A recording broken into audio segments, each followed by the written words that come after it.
Okay, so you're here listening because you really want to level up that software engineer resume of yours, right? Yeah, You want to make it stand out. You exactly. don't have a ton of time, Right. but you want all the info.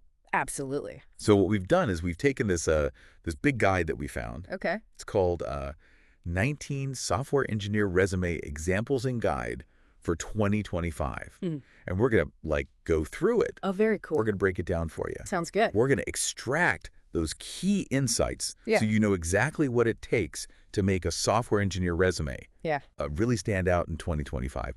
And we're not just going to look at one example. Right. We're going to look at the broader picture. The big picture. We're going to figure out what hiring managers are really looking for. Perfect. So this guide, right off the bat, it emphasizes these core elements that are super important for a software engineer resume. Absolutely. And one of the biggest things is skills. Skills, yes. But not just oh, I'm a software engineer. Right. You have to go deeper than that. Right. You got to be specific. You got to name the languages. It is. And the guide even lists a bunch like Java, Python, C++. Oh, yeah. Those are the classics. Yeah. Those are always in demand. Totally. And then there's C#, Ruby, JavaScript, PHP, Swift, Go Kotlin. It's a pretty wide range. It's a lot. It is. It is. Well, you definitely want to emphasize the ones that you're fluent in. Yeah, the ones you're comfortable with, the ones you've used in real projects. For sure. And it goes beyond just the languages, too.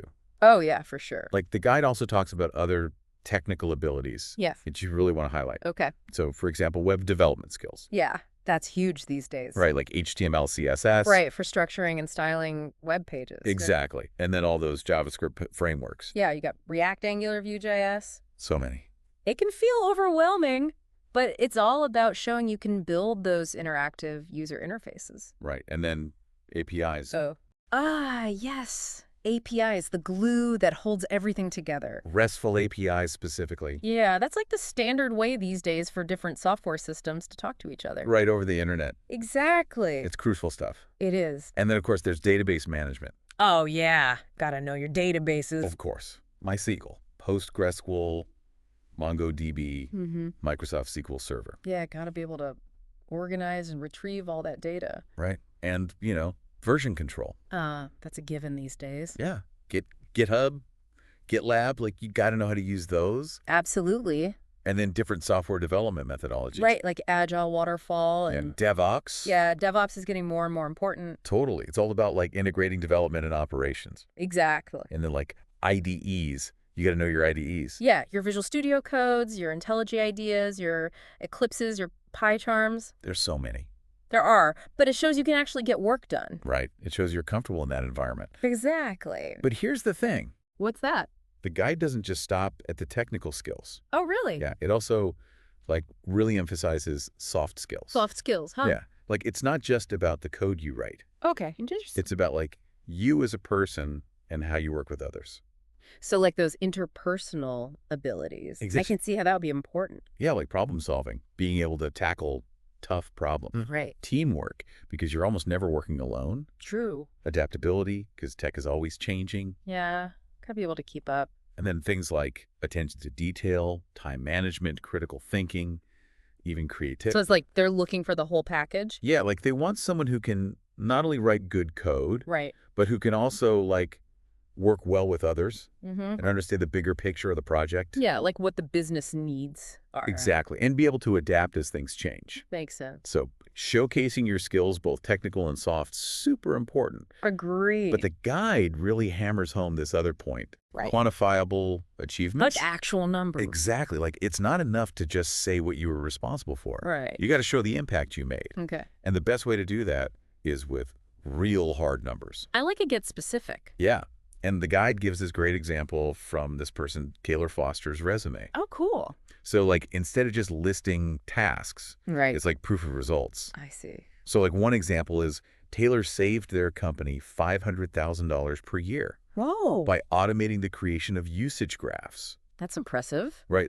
Think about that from a hiring manager's perspective. Yeah, it's a big win. It's a direct contribution to the bottom line. Exactly. And then another example is Taylor generated $60,000 in annual revenue. Wow. By turning an internal automation solution into a commercial software offering. So smart. Right. Yeah. Turning something internal into a product that generates revenue. That's great. And there's more.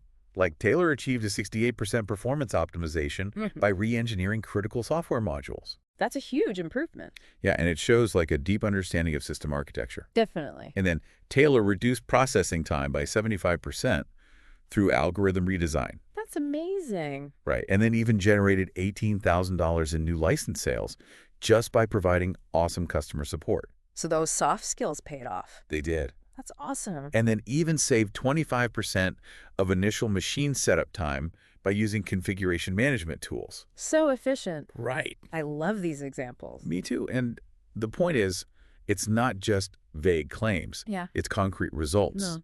And the guide even gives this framework for you to use. Oh, cool. It's called the PAR method, Okay. problem, action, result. Okay. So first you identify the problem you faced. Right. Then you describe the action you took to solve it. Uh-huh. And then you quantify the positive result. Gotcha. So like a story with numbers? Exactly. And it's a really good way to think about your own experiences. Yeah. Like looking back at past projects and being like, okay, what problem did I solve and what was the outcome? Exactly. Did you improve the scalability of a system by what percentage? Right. Quantify it. Did you reduce bugs? By how many? Yeah. What was the reduction? I like it. Did you increase performance? What were the metrics? Yeah, like before and after. This is great advice. It is. And by focusing on these quantifiable achievements, your resume is going to be way more compelling. For sure. Hiring managers love to see that kind of stuff. Totally. Okay. Okay, so we know we need to highlight our skills Right. and back them up with numbers. Got it. But what about first impressions? Oh, yeah, like how your resume actually looks. Exactly. Yeah. Because if your resume is a jumbled mess, Right. no one's going to want to read it. True, even if the content is good. Exactly. So the guide really emphasizes formatting Okay. and making your resume easy to read. Makes sense. Think of it like this. Okay. Your resume is like the user interface to your professional experience. I like that. So good formatting is like clean, well-documented code. Gotcha. It makes it easy for the reader. The hiring manager. Right. To quickly understand your qualifications. Exactly. And the guide recommends using the reverse chronological format. Oh, yeah. That's the classic one. Yeah, it makes sense because it puts your most recent experience Which is usually the most relevant. right at the top. Makes sense. And having a clear, concise header. With your contact info? Yeah, your name, phone number, email address, location, Uh-huh.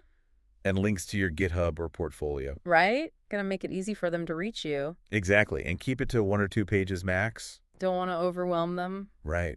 Focus on the most relevant experience. Yeah, okay. And save it as a PDF. Oh, good tip.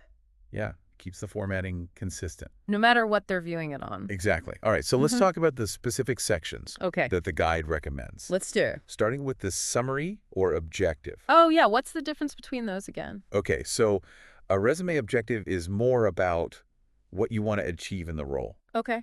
Like it's focused on your goals. I see. And the guide says that might be better if you're earlier in your career. Or like switching to a new field. Exactly. Okay. A resume summary, on the other hand, is more of an overview of your skills and experience.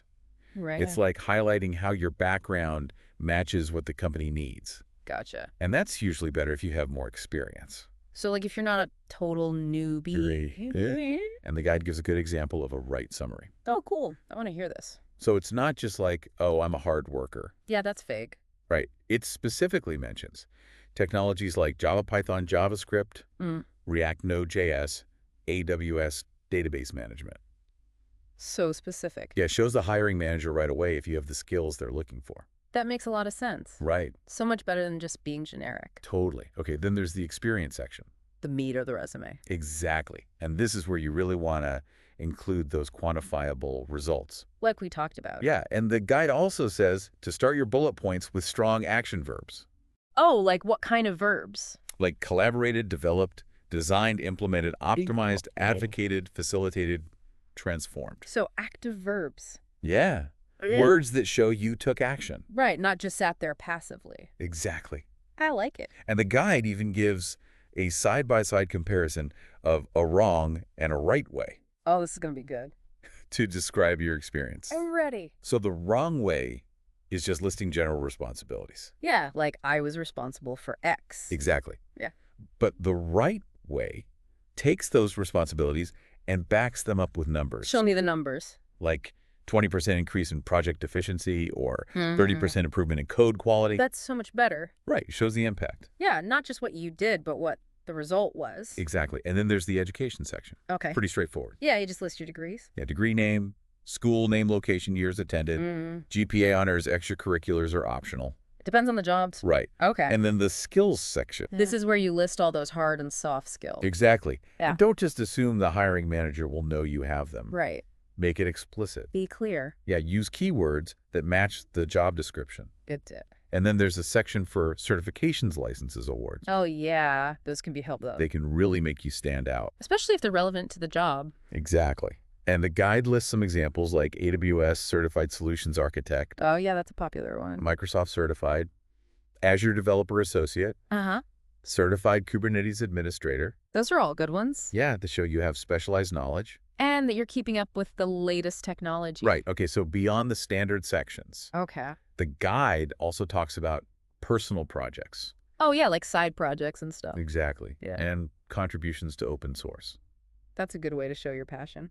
It is, because software development is creative. It is. And these projects show that you're like going above and beyond. Yeah, you're not just doing the bare minimum. Right. And when you describe your projects, detail your role, the technologies you used, and the impact. Always the impact. Always. And you can even include links to your GitHub or portfolio. Oh, yeah, to showcase your code. Exactly. But the guide says, only do this if your online presence is like professional and up to date. Right. An outdated portfolio could hurt you. Totally. Okay, another important thing. What's that? Collaboration. Oh, yeah, working with others. Because software engineering is almost always a team effort. It is. So you got to show that you can work well with others. Right. And again, use quantifiable examples. Numbers, numbers, numbers. Yeah, like situations where you resolved a critical bug with your team, or contributed to a positive team dynamic, or helped achieve a successful project outcome. Gotcha. Okay, one more crucial point. Hit me with it. Tailoring your resume. Oh, yeah, that's important. So important. Like, don't just send the same resume to every job. Exactly. You got to tailor it to each specific job. Adjust your summary or objective, and even the skills you highlight to match the job description. So you're basically showing them that you actually read the job description. Exactly, and that you're a good fit. Makes sense. Okay, last thing, the cover letter. Oh, yeah, the cover letter. So the resume is like the core details. Right. But the cover letter lets you elaborate. Okay. And show your interest in the specific position. Gotcha. And the guide outlines the key elements. Okay, tell me. A professional header. Matching your resume? Address the hiring manager by name if you can. A compelling intro paragraph. Grab their attention. Specific examples of your skills and experience that match the job. Right. And a call to action, like stating you want an interview. So it's like one last chance to make a good impression. Exactly. Okay. All right, so to sum it all up, according to this guide, a strong software engineer resume in 2025 is all about showcasing your relevant skills. Technical and soft. Yes, backing up those skills with quantifiable achievements. Numbers. And presenting it all in a well-organized, easy-to-read format. So basically tell a good story about yourself. Yeah, but use data and examples to back it up. Make it compelling. Exactly. And it really makes you think. Yeah, what? With technology changing so fast, what skills are going to be like super important? Yeah, like what should we be learning now to be prepared for the future? Exactly. It's something to think about as you're working on your resume. For sure. Thanks for listening to this deep dive with us. Yeah, thanks for having me. It's been fun. It has. All right, we'll catch you next time.